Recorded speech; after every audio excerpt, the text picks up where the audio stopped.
She said, what do you want to do? She said, I don't know. What do you want to do? I don't know. What do you want to do? I don't know. And so this goes on and on and on to the point where it gets uncomfortable. Her asking me what it is I want to do and me saying I don't know. And finally, I say, you know what? I want to be a director. Like, it was a kind of moment.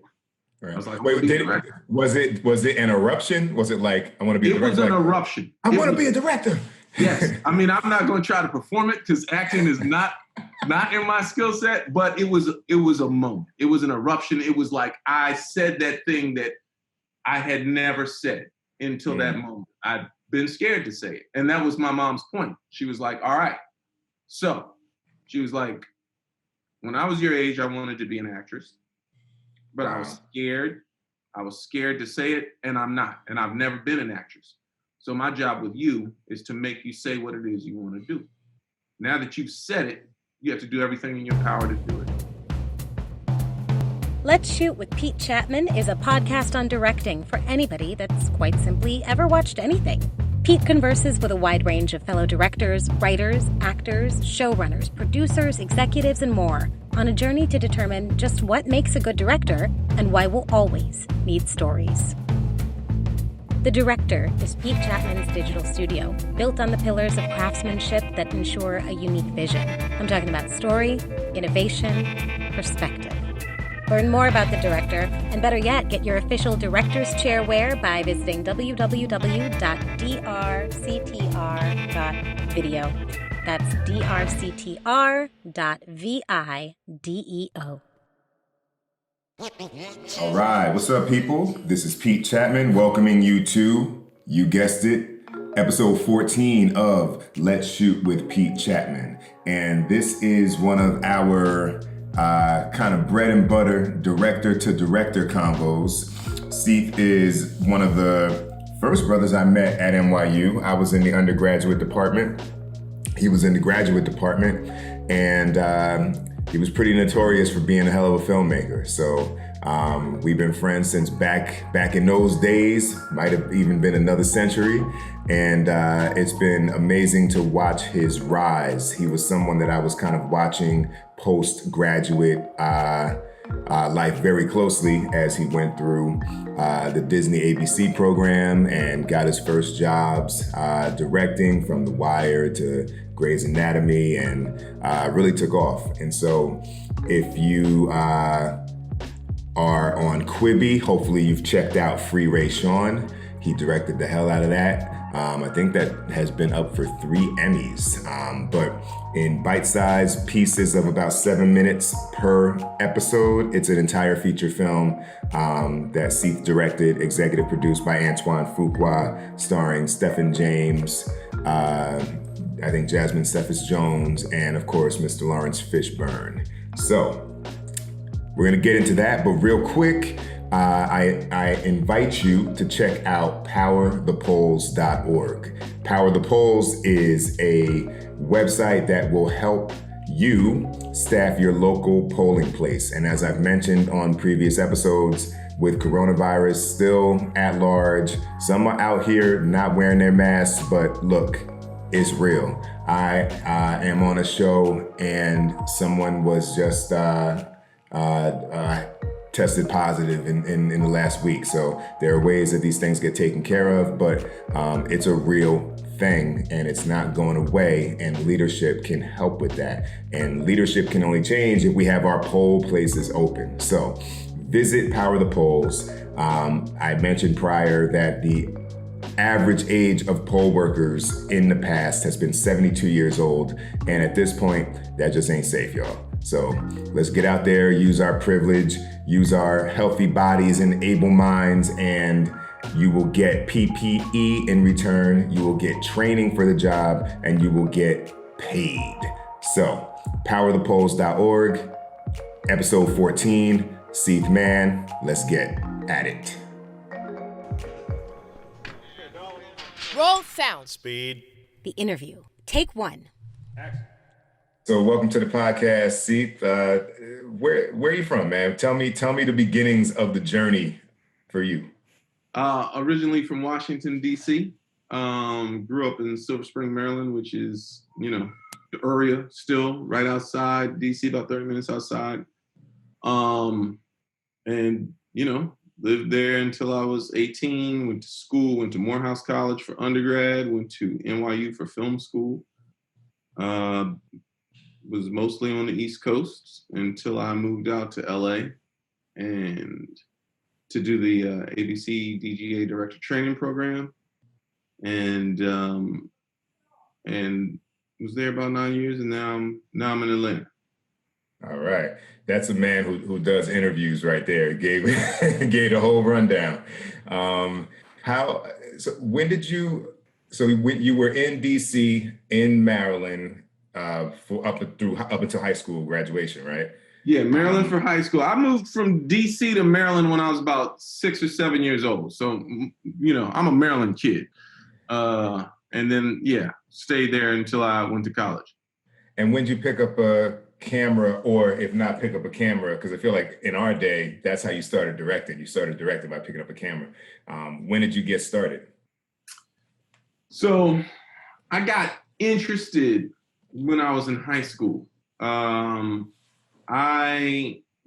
grew up, we were a movie family, you know what I mean? So I grew up watching movies, and then around my senior year of high school, I took a TV production class that they had in my high school as a senior skate class, really. You know how your senior year you would load up on those easy electives so you could just kind of, you know what I mean, prop the GPA up a little bit and just skate a little bit, relax, have some fun. And so that was one of those electives. That's what I thought I was taking it for. You know, this will be fun. And it was fun, but it was also, began to shape the direction of my life. So, that's when I got interested.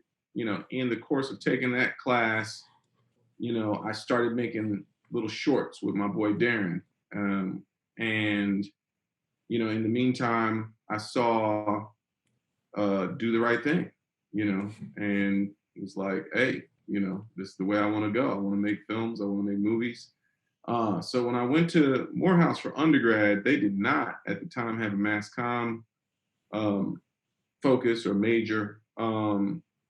They had previously, but by the time I got there, they had gotten rid of it. I think because there were too many Morehouse students who were, overcrowding the classes at Clark Atlanta, which is where the mass comm curriculum actually sat and existed. But I was having too much fun in Morehouse to even consider transferring, you know what I mean? So I became an English major. And in the meantime, I would work on, there was a brother named Aki Spicer, there was a brother named Steve Foley who were making a lot of shorts independently when I was in college, and I would work on their stuff while I was down in school. And then when I would go home for summers, every summer, me and my boy Darren would make a short or something. And eventually I applied to film school. What was it about Do the Right Thing that got you? Because for listeners of the podcast, I've recounted how that was the film that did it for me. And I always talk about the bugging out Jordan moment where he got his Jordan scuffed by the Celtic fan. And I was like, man, like I get that. That feels like something I know on screen. Like what about that film kind of clicked for you? It was, I don't know if it was a particular moment in the film or not. And in all honesty, I think it was a little bit of a 1-2 punch between She's Gotta Have It and Do the Right Thing. So I remember, the first time I saw She's Gotta Have It, I saw it on VHS. I didn't see it in the theater. My mom brought home this tape, gave it to my brother, and I, said, hey, you guys, I want you to watch this movie. So we watched the movie, and, it was like, there was nudity. I was like, what's going on? Like, my mom just gave me a movie with nudity. I was excited and trying not to show how excited I was. You know what I mean? But, somewhere along the way, I realized that the point was not for me to see the nudity. The point was she wanted me to see that Black people were making movies and that Black people could make movies. You know what I mean? And so that was the film that made me realize, oh, Black people can make movies. I didn't know that. I hadn't ever considered that. And then when I saw Do the Right Thing, it was like, I was so charged by that movie. I was so affected by it. You know what I mean? Like, I remember leaving that theater feeling I don't know, things I had never felt, you know what I mean? And understanding the import of what the filmmaker was saying. And I just thought it was powerful. And I wanted to be able to tell stories like that. I wanted to be able to affect people like that. You know what I mean? So that was how it got me. Were you aware that Spike had gone to Morehouse, or were you already looking at a historically Black college while you were in high school? So I think I did know Spike had gone to Morehouse. And I think I was also looking just independently, you know, at historically Black colleges. I was looking at other colleges too, but I definitely liked the idea of going to a historically Black college. I liked the idea of going to Howard quite a bit also, but Howard was too close to home and I wanted to get away from home. So Morehouse became the next thing that I mean, truth be told, my older brother went to Morehouse, and from the time he was a freshman, he told me I was going to Morehouse, which of course made me certain that I was not going to Morehouse. You know what I mean? Just on the strength that he told me that's where I was going. I was like, I ain't going to Morehouse, you know? So I was trying to figure out how to make Howard work. I was applying to other schools, but ultimately, you know, I feel like my destiny was there. And somewhere along the way, I realized he was right. And that's where I wanted to go. So I went. That's interesting too, what you mentioned about the mass communications elective, I guess, or path being taken away because there was too much interest. So did you at a certain point recognize, all right, I gotta go, I had my fun in Atlanta and now I want to go and immerse myself in film education? You know, yeah, sort of, but in a roundabout way. I'd be dishonest if I, you know, tried to describe, you know, how I made my decisions at that age as that sort of intentional. You know what I mean?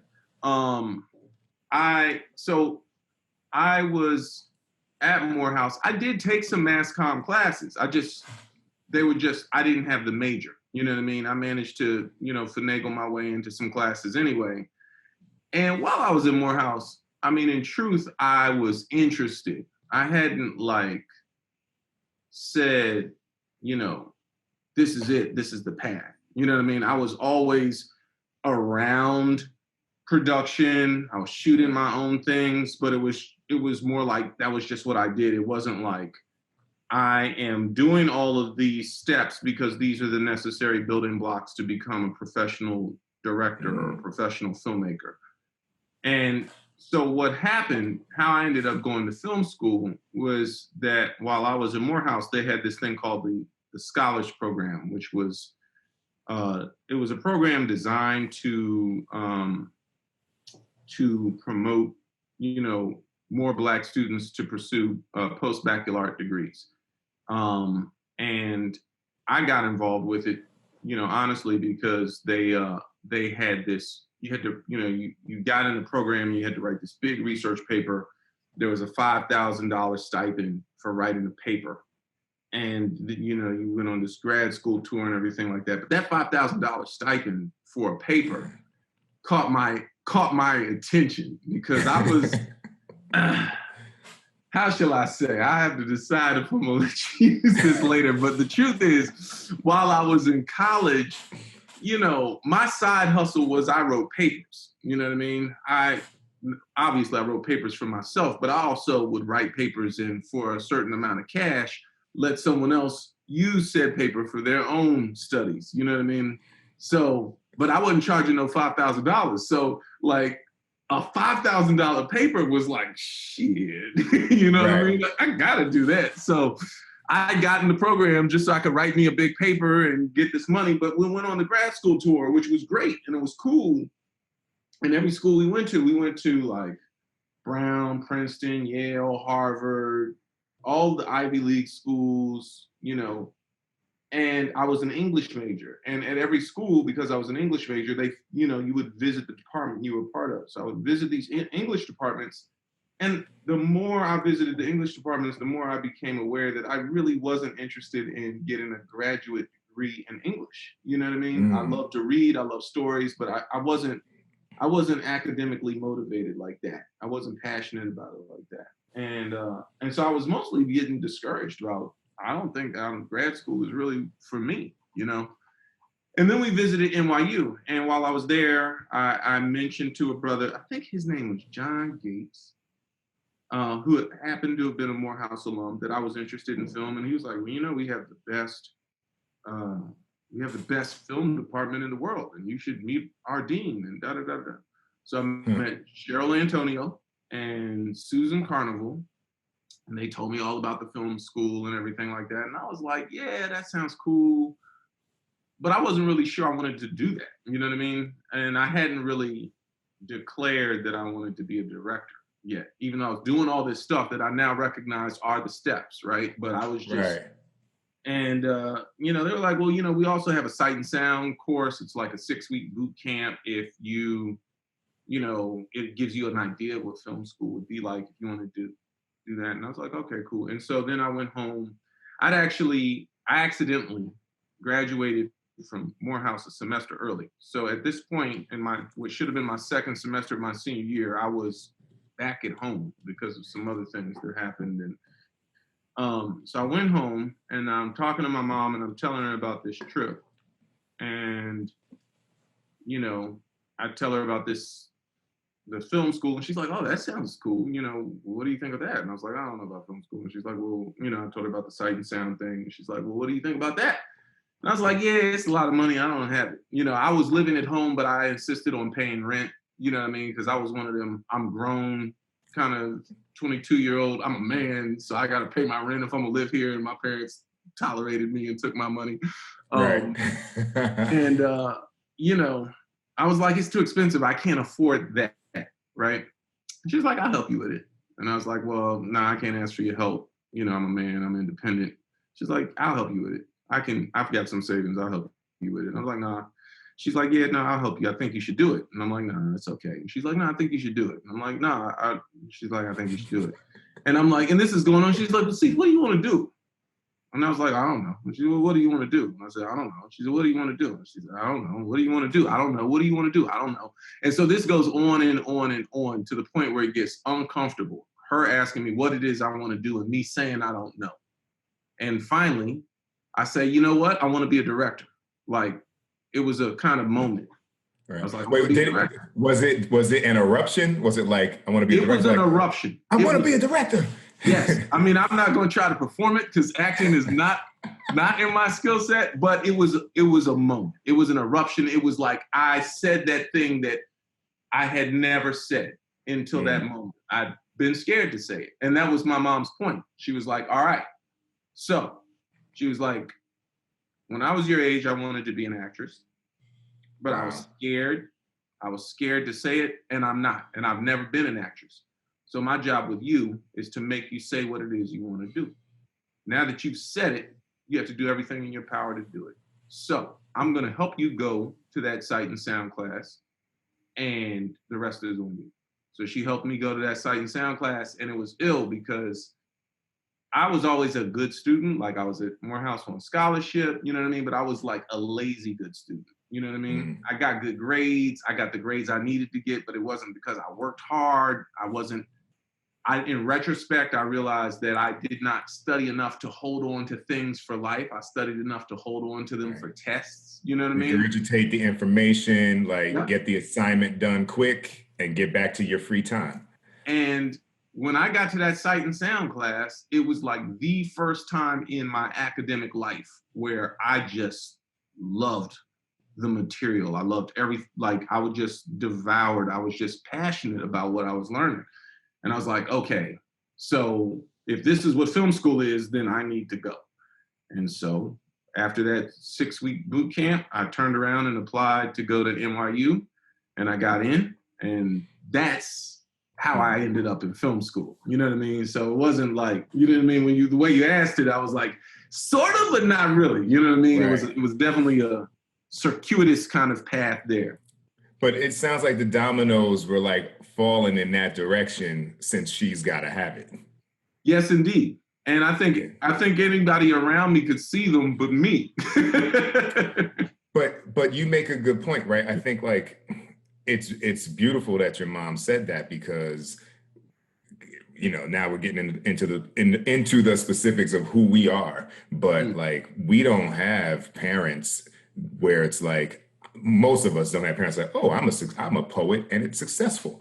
You know what I mean? It's like, yo, I had this job that I'd never wanted, but like you eat every day, or I'm gonna go take that loan out so you can go to college and I'll go into debt for you, but I hope that you can do better. So like, it's like not sitting around and hearing your family talk about investments when you're a kid. Like you don't even know that that's a thing. And so then you needed that push, and she saw it because she saw herself in you. Yep, definitely. Miriam's rules. That's what I call it. So when you got to NYU, and did Dean Antonio, was she like waiting for you? Was she like, I knew you'd show up. Like, how did that go? My Don, Dean Antonio. Yeah, she was waiting for me. She was cool, man. She was great. But it was funny. She was waiting for me, but she was also waiting for me to, recognize what a resource she was, it could be. I can remember after, I think it was really into my second year films, and I had produced a film for my classmate Greg Williams, and he actually made an adaptation of James Baldwin's Sonny's Blues, starred Saul Williams before he blew up, and Greg screened it for Dean Antonio, and I was there. I projected it, and ran the film, and then we sat down with her, and she started just responding to it, and she just had so much insight. It was constructive, it was critical. She was rough where she needed to be. She praised it where she, what I mean? But it was like really helpful, constructive criticism. And apparently, I don't remember this, but she never lets me forget it now. Apparently, I said something silly like, "Damn, if I had known you were this sharp, I would have showed you my films," or something like that. And I did start, every time I made a film, or I showed her my second year film, which she destroyed. And when I wrote my thesis film, she saw like every other draft and every other cut. Like I wouldn't leave her alone because her insights were just so on point, right. And honest. I mean, I don't know, what your relationship is with her is like, but she is brutal with the feedback, but you need it. You need people that talk straight, that aren't like gonna, soften the blow to spare your feelings. You know what I mean? Like that's not helpful. Right. It's not helpful ever, but particularly when you're learning the craft. You know what I mean? Right. And she tore my work up often, but it was, very special. I have a tremendous amount of love for Dean Antonio. I should actually get her on here. We had her on the old podcast I used to do. I should get her on here because now we had a good relationship. When I was raising money for my feature, I had built an advisory board around my company because I wanted people to see that although I was the weakest link in the project, being that it was my first thing of that level, I had a team around me. So I had her representing like the history and criticism aspect of what we were doing. And then I had Richard Wesley, who was chair of the writing department. And I had Sam Pollard, director, editor, and it was all built so like 35 investors could see like he's got a nucleus around him that's gonna ideally keep this thing on the path. But she'll tear a script up, but do it with love. With love. You don't necessarily feel like that in the moment, but later you realize it was love. So let's talk about 5 Deep Breaths, because that is, I feel like your journey is unique in the sense that when people get to features, right, they all they make these business plans and all of their films reference the lightning in a bottle kind of Sundance success stories, right? Mm-hmm. And I feel like your short is kind of an example of that. It's like the ultimate mixtape that it's like Drake's first mixtape, and then it led to like a huge career because you made it. You won. You went to Sundance. You won 2 awards at NYU First Run. It kind of set you up with IFP and the Gordon Parks Award. So, like, just talk about what your impetus was to make that film, and then what that film meant for your career. Sure. The impetus was, I mean, that's such an interesting question. I needed to make a film. It was my thesis film. So, you know, and I wanted to do something that was good. So that was like the practical of it. Mm-hmm. I think, you know, it was a story that was on my mind.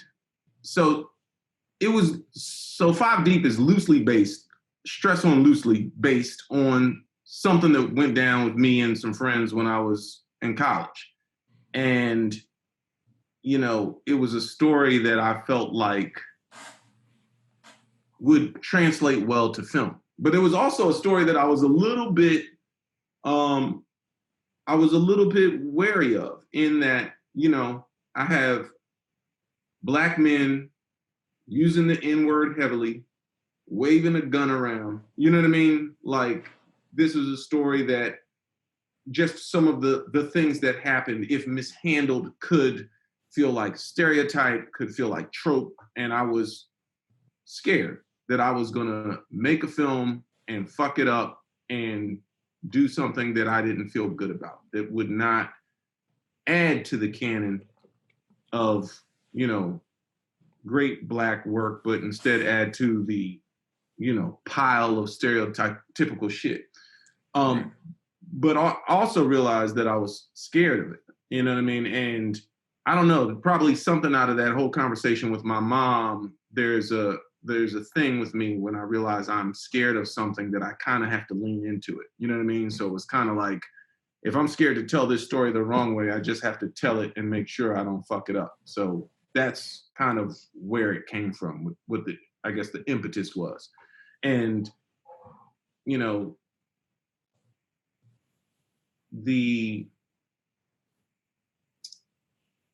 I guess the sort of what the film was all about, you know what I mean, was also like, in terms of impetus, it was also like a yearning to speak to that, you know what I mean? Which was interesting because I never really, like, when I was writing drafts, when I was talking to people about it, when I was doing my prospectus to try to raise money for it, it was always hard for me to articulate what this film was about. You know what I mean? And yet there was this yearning to say something, whatever the film said, which I'm not going to try to articulate right now. But once I made it, it was like, it helped me figure out how to say what I was saying. You know what I mean? So it was like, right. There were motivations just, I think, on a sort of interior artistic level. There were motivations on a practical level, and then there was motivation on the level of, you know, recognizing my own reticence about this thing and needing to kind of go after it. Do you think, what would be your synopsis for the film, too, just so folks kind of are in the ballpark of what it's about? What is the synopsis? I'm trying to remember. Damn, I used to have a good one. Wait, I could tell you. Please tell me. There's multiples floating around. I'm curious to see if you have the one that I actually endorse. So it says on IMDb, friends meet at the crossroads of loyalty and morality and are forced to decide which path to walk. Yep, that's the one I like.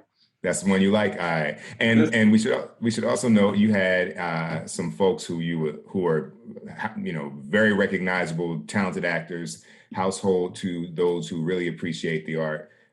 Jamie Hector, Anselm Richardson, Marquise Harris, Curtis Cook, Harvey Gardner Moore, Karamu Kush. I've worked with a couple of those brothers, so you know, good eye for talent. Pascal Armand. Yeah, no, one of the things I ended up being very proud of that film, and I'll come back to your question about like what it meant to my career. But one of the things that I was proudest about was that, you know, a lot of people, you know, got exposure from the film. You know what I mean? And as a matter of fact, on I believe it was the third season of The Wire, The Wire ended up auditioning all the brothers that were in the film that still lived on the East Coast got to come in for an audition for the third season of The Wire. And that's how they found Jamie, who ended up playing Marlo. Right. They found him in Five Deep. And I remember talking to Ed Burns about it one time. He was like, yeah, we saw your film, we saw Jamie, and we just thought he was so great. And we brought him in. We just took all that soul and humanity that he had in your film, and we just took it right out of him. Because for those who have not seen The Wire, Marlo was one of the most notorious villains of recent memory. What was his line? You think it's one way, but it's the other way. Or you think it's this way, but it's the other way. You want it to be one way, but it's the other way. Something like that, yeah. Yeah. All right. So then so that was what, 2003 or so, at least from Sundance and the afterlife of it beginning to circulate festivals and markets and whatnot. And so how did it pop off to get you involved with The Wire? So also a very good story. I don't actually know how Bob Colesbury saw my film, but there was a producer on The Wire named Bob Colesbury who saw my film and set up a coffee with me. And you know, we met for maybe 15 minutes. We had coffee somewhere in Manhattan. I want to say it was maybe Bubby's. I'm not sure. But anyway, we had coffee. You know, he asked me some questions, talked about the film a little bit, and was like, you know, listen, would you be interested in shadowing on the Wire when we start production back up? And I was like, absolutely. And then he left. On his way out, or on my way out, his next appointment was a director named Eddie Bianchi, and he introduced us. He said, you know, Eddie, this is Seith Mann. He's a young director. I remember noting that he had called me a director. He didn't call me like a student filmmaker. He called me a director, which I was like, that's cool, you know. And then, you know, I went on my way. About a month later, Bob Colesbury passed away unexpectedly. And, you know, I heard about it. I didn't know, you know, I just met him for coffee. I didn't have a number. I didn't know anyone that knew him. So I didn't even know who to really express condolences to, you know. I was like, damn. And I assumed that would be the end of that story. But about a month later, Nina Noble, who is another producer, the line producer on The Wire, reached out to me and said, you know, listen, Bob was a big fan of yours, and out of respect for his memory, we'd love to have you come shadow on the show. We have an apartment ready for you in Baltimore that's normally for the editor, but they're not there for the first episode. Eddie Bianchi has already agreed to let you shadow him. So if you can get down here, you know, whatever. And she told me there was a memorial for Bob the night before they started production, you know, if I wanted to come to that. So I went to that. And it was strange because people kept introducing themselves to me. Like, hey, you're Seith. Hey, da, da, da. And I'm like, what is going on? You know what I mean? So what I would find out when over the course of shadowing there was that Bob had taken my short back to Baltimore or wherever, and literally made every executive producer on the show sit down and watch my short and told them he wanted me to direct. And I found this out from David Simon, who, you know, introduced himself to me on set the first day. He was like, hey, I'm David Simon. I'm the showrunner. I remember him saying that because I didn't know what a showrunner was at that time. I was like, showrunner. Is that like, you know what I mean? What does that mean exactly? And he told me, he was like, Bob's secret plan was for you to direct an episode this season. We're still finding our way without Bob, so I doubt that's going to happen. But, we wanted you to come. We wanted you to learn everything you could. And, and then he was out the door. And I was like, wow. So this guy literally ushered me into The Wire from Beyond the Grave. That's how that short got me involved with The Wire, Bob Colesbury. That's a beautiful story, and I almost want to ask you one pit stop question in that, because I feel like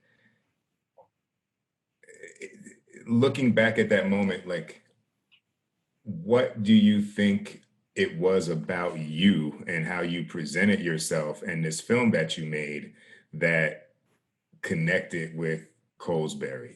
Because that's often a big question. Like I tell this story how I had met Todd Holland, and I just kept in touch with emails and whatnot. And then after I finally met him in person on Inauguration Day, 2017, I left, went to get coffee, and he had blind copied me on an email to Kenya Barris saying, my show's not coming back for season 4, The Real O'Neills, but if it were, Pete's a guy I would give a shot. And I'm wow. I didn't even ask that, but what happened in the osmosis of our exchanges? You know what I mean? Like, what do you think it was with that for you? I don't know. I don't know. I mean, it's easier for me to say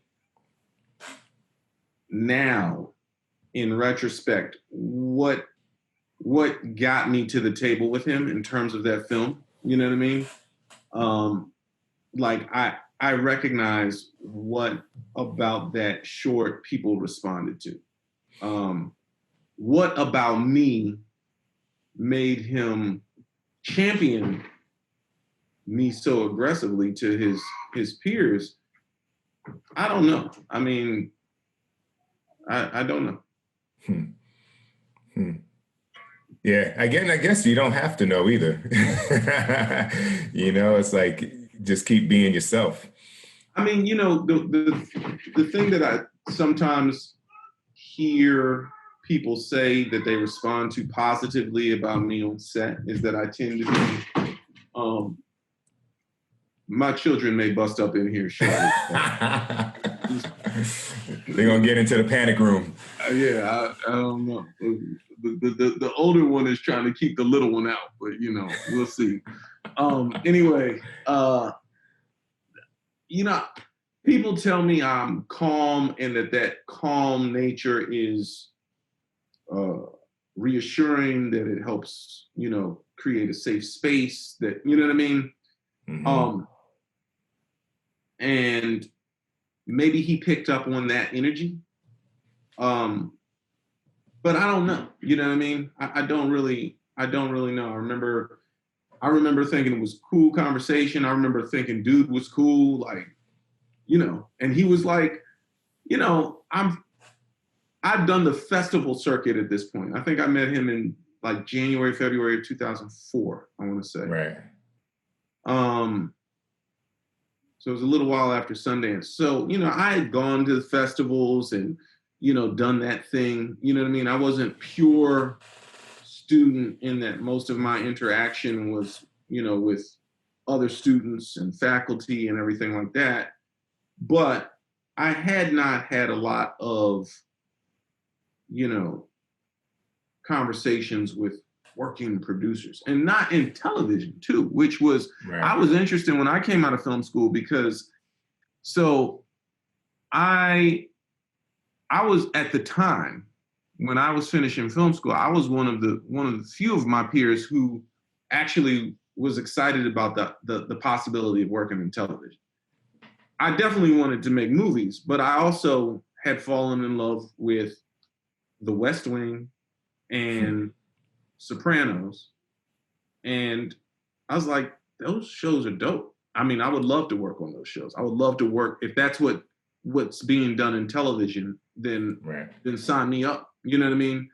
Truth be told, when I first met Bob Colesbury, I had not seen The Wire yet because I was a starving artist, man. I didn't have HBO. The only reason I seen Sopranos was because I had a neighbor who always watched it, and I would go to her house and watch it with her. So that's how I'd seen The Sopranos, but I hadn't seen the show when we first met. Then, of course, after I met him, I was like, finding it, devouring it, loved it. Right.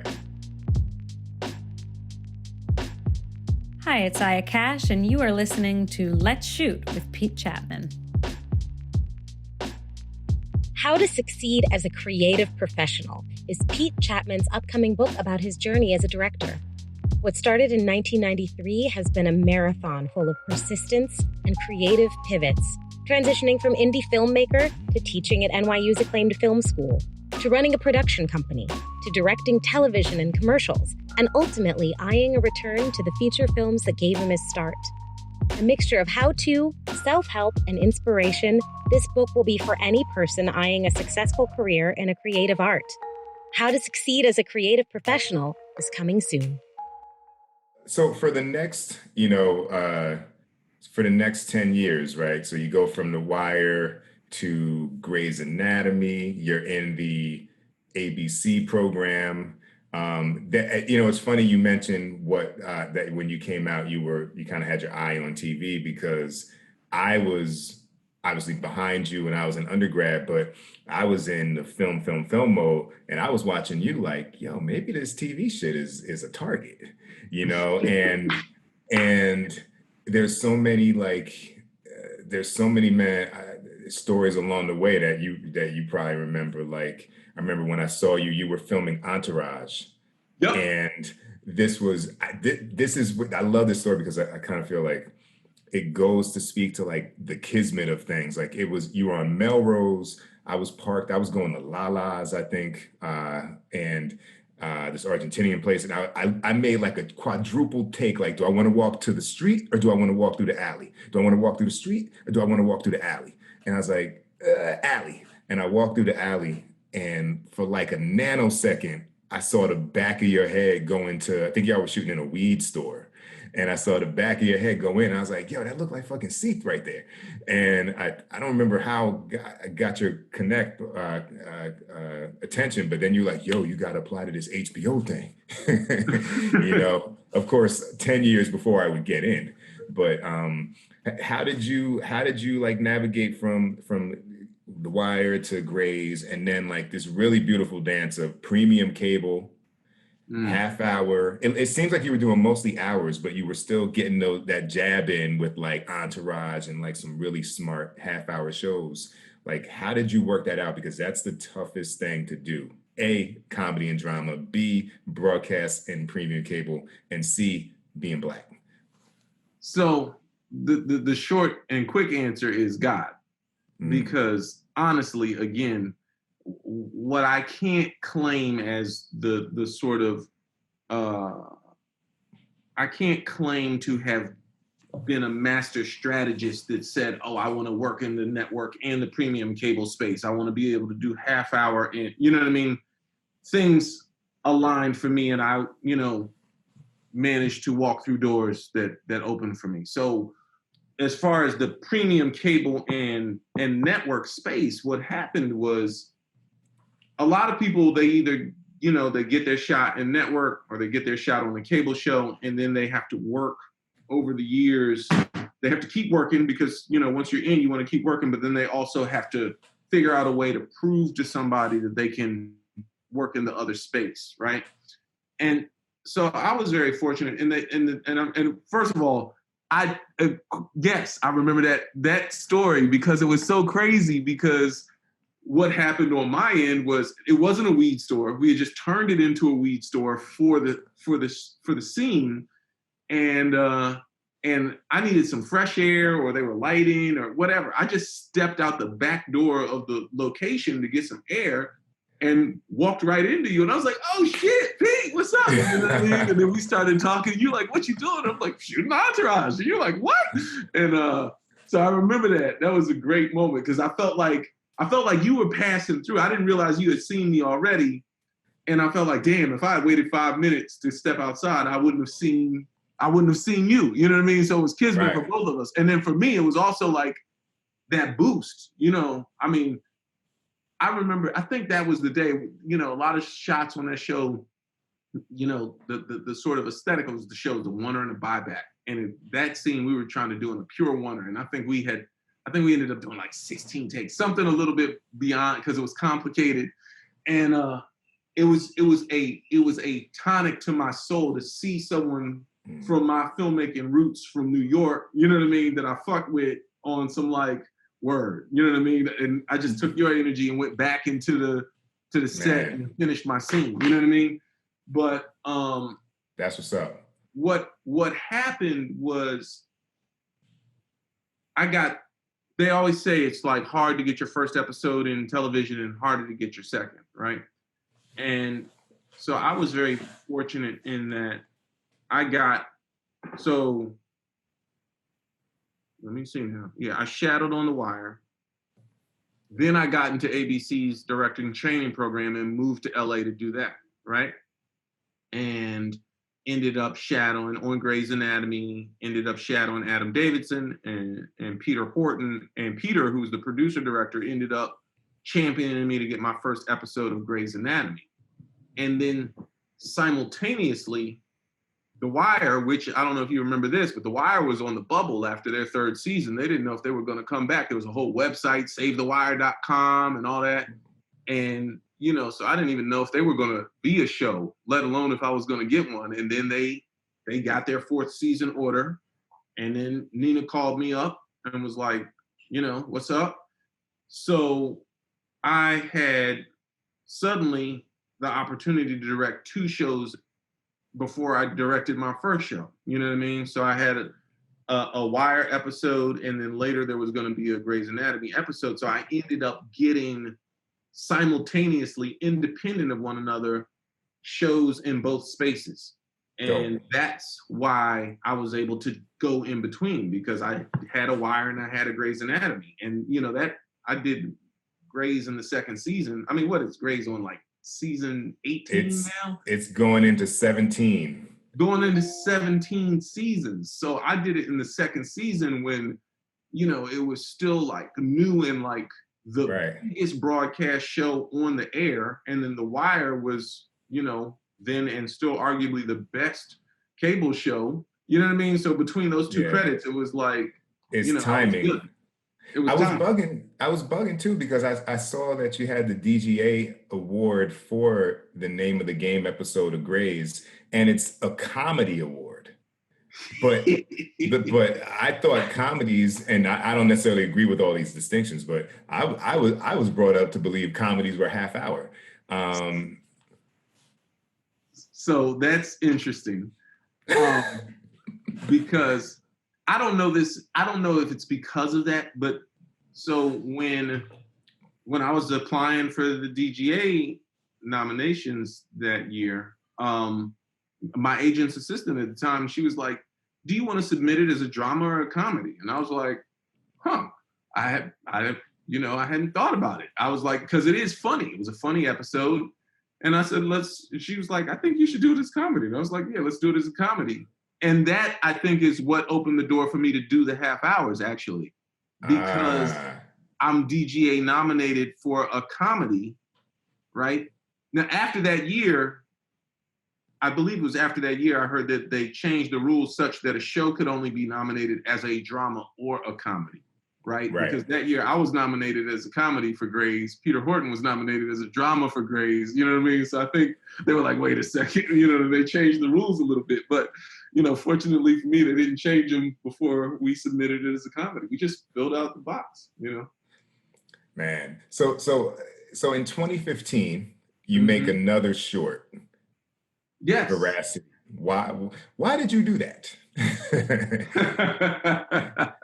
And I'm about to make another short myself, so I'm just saying it in the way the audience might wonder. Like you're 10 years deep in the game of television, and you say, I'm going to make another short film. It's funny. I have often thought about making another short, and have not had the time in the schedule to prioritize it. I won't say I won't. I don't have the time. It's like you have the time for what you prioritize, and it's like, I'm gonna do a short this year, because there is a part of you, for me, working, at that time in 2015, I was still working exclusively as a guest director. And I have not, as a guest director, you have nothing approaching final cut. You know what I mean? Right. You're not even in the final conversations about how your cut evolves. And when I was in film school, if I had not succeeded as a director, I would most likely have pursued success as an editor. You know what I mean? I cut a lot of people's films while I was, I cut a lot of other students' films while I was in film school. I love the editing process. So there's a part of me that is often, not always, but often frustrated that I don't participate editorially longer in the television post-production process. And at that time, I had not worked as a producer yet. So I was always thinking, I want to do a short, you know what I mean? Just to be able to finish to complete the process. You know what I mean? Right. We were brought up the same way as like, what I call complete filmmakers, you know what I mean? From, writing, prep, production, and post, all of that is, you know what I mean? Places. That's all the job. That's all of it, you know what I mean? Yeah. So there's a way in which not being part of it can be frustrating for me. So for me, a short was a quick way to satisfy those creative needs.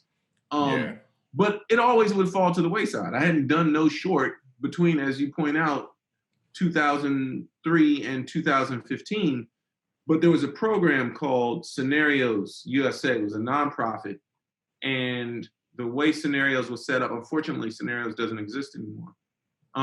But what they would do, the whole idea was to, not the whole idea, because it was a big program. What they did is they had these curriculums that they would set up in schools with underrepresented students. So brown and black kids, and they kind of cultivated these or developed these curriculums about tolerance, anti-bullying, all this sort of positive inclusion, what have you.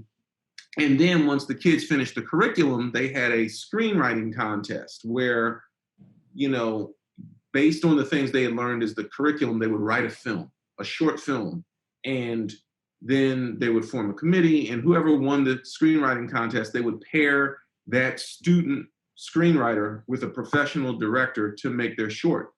And they reached out to me and said, hey, we're doing, told me about the program, and they were like, would you be our director for, the winter in Chicago? And I was like, yeah, because one, it was an opportunity to make a short, which I've been wanting to do for a while, and two, it was an opportunity to give back, and give back in a way that wasn't just like, make a donation to this cause or that cause, to go share my craft and my talent with some other Black or brown kid that had an interest in what I do professionally. You know what I mean? So that's why I did it. It was a convergence of wanting to make, as many films and tell as many stories as I can that I believe in, and an opportunity to give back. And, right. And the screenwriter was Janaea Green, who's a very talented young sister who I believe ended up going to The Ohio State to study journalism.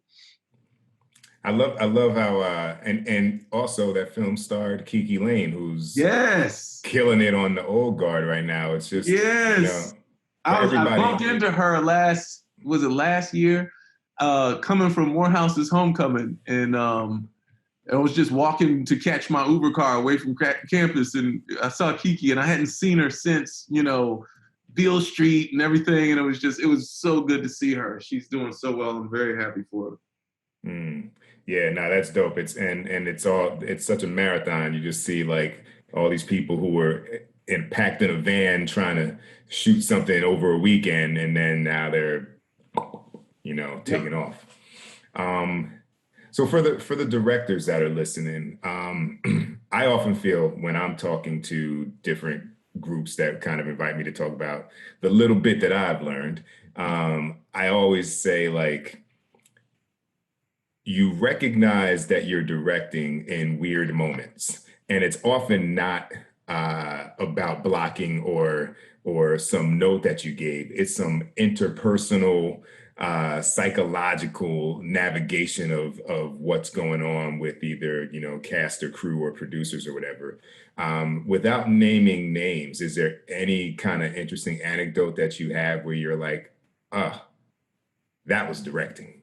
The one I share often is I got called down to a trailer, to the makeup trailer. Showrunner, EP's in there, star of the show, hair and makeup, and 5 women. I get called in and I'm being questioned about a particular scene that we had discussed, and I thought we had landed on something. And as we're going through the conversation and we're talking about like a body double and other things, I'm trying to suss out what's happening, because it's straying from what we agreed upon. I walked everybody through it. Like we were going to have, like, we had to get a steady cam and a dolly in order to make this cut work seamlessly, because we needed the camera to boom down, etc. And as it was happening, I was basically noticing that the person didn't want to ask for a body double, but they wanted it. And in this like 5-second window, I had to figure out what the real request was. And then, you know, go. And then, so when I left, I was like, man, that was directing, because that moment right there navigated, you know, with the wrong move, you know, number one on the call sheet might have a problem with you for the next 4 days. Yeah, you know what I mean? So I just wonder, like, is there anything like that where you're like, man, I'm trying to think. I don't, you know, without the example, the thing I started to think about, which was a scene that I was particularly like, I had that moment where I was like, that was directing, was I had this scene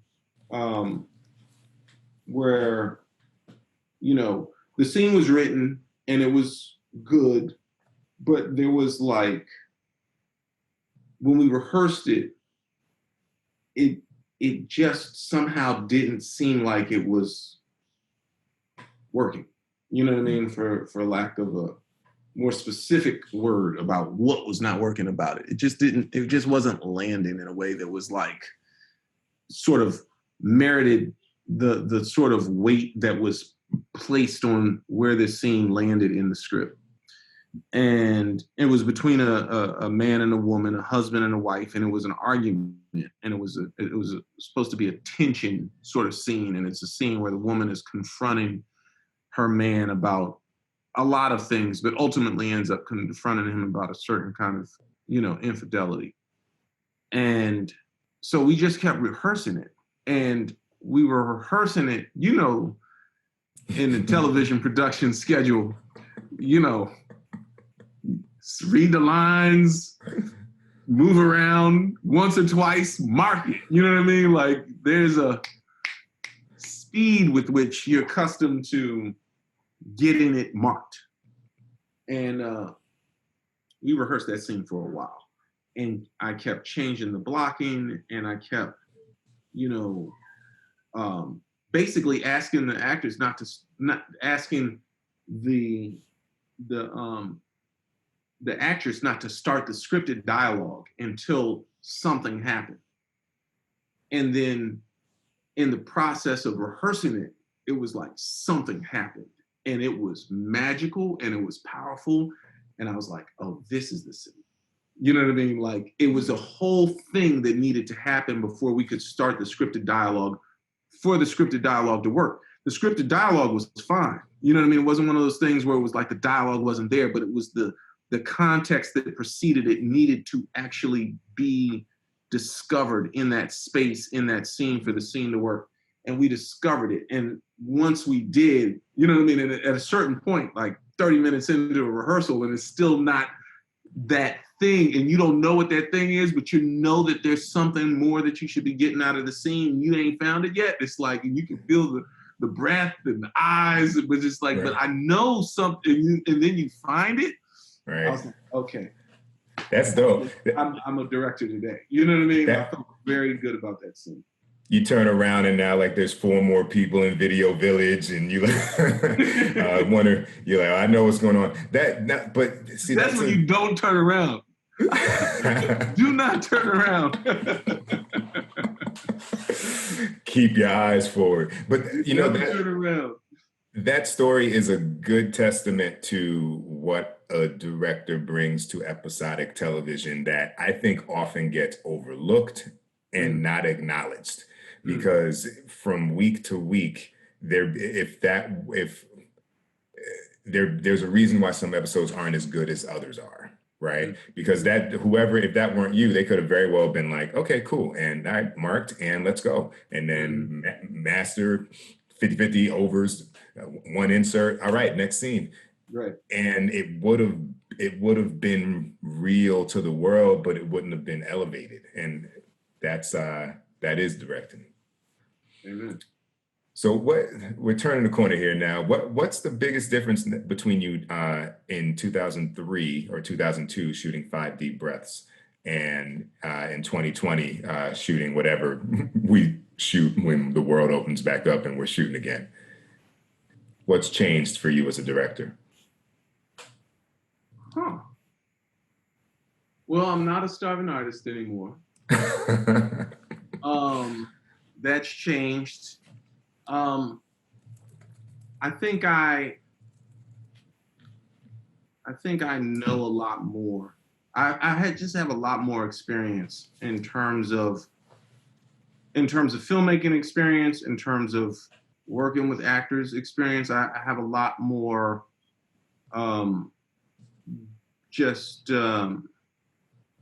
knowledge of what I'm doing. I am, I don't know. I've literally lost count of how many episodes of television I've directed. You know what I mean? I've now EP'd 3 different shows, one of which I'm very proud to say just got 3 Emmy nominations for our cast. And Free Ray Sean. Yeah. That was dope. That first episode, man, that first scene in that first episode, I was like, Quibi's all right. I was like, you directed the hell out of that one, man. That was great. Brother. I appreciate it. Thank you, man. It was fun. So, yeah, I mean, I think in a lot of ways, I'm still like striving as a filmmaker. You know what I mean? There's still stories I want to tell that I haven't told yet. And that is similar, but I feel more equipped to do it now. I just feel like I actually know what I'm doing. Whereas in 2003, it was all sort of like luck and chance and, I think raw talent, not necessarily wisdom. All right. Well, I got a couple lightning round questions for you. What's a lightning? These are like whatever comes quickly to mind for the answer. What are 3 things you think people should binge right now? Well, it could be a movie or a TV show. It could be on any platform too. The Watchmen, Free Ray Sean, and Mindhunter. All right. All seasons? I ain't seen all seasons of Mindhunter, so I can't say. But the first one was really good. What are 3 traits that you think an emerging director needs to make it in episodic television?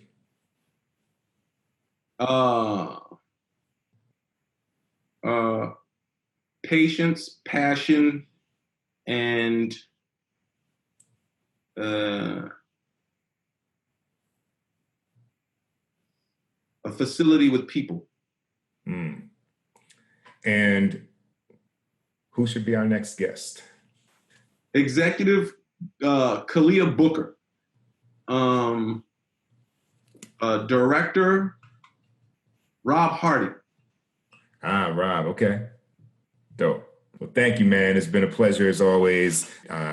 honestly, like I said before, man, literally you were the target for me, and knowing that the transition could be made to TV directing, and also that you could maintain, and some of these words, I don't like the connotation of them, but you could maintain the art.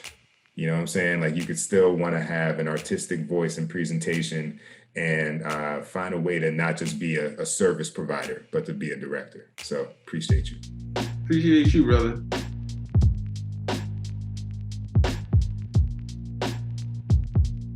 What's up, people? This is Pete Chapman. Follow me on Instagram and on Twitter via @PeteChapman.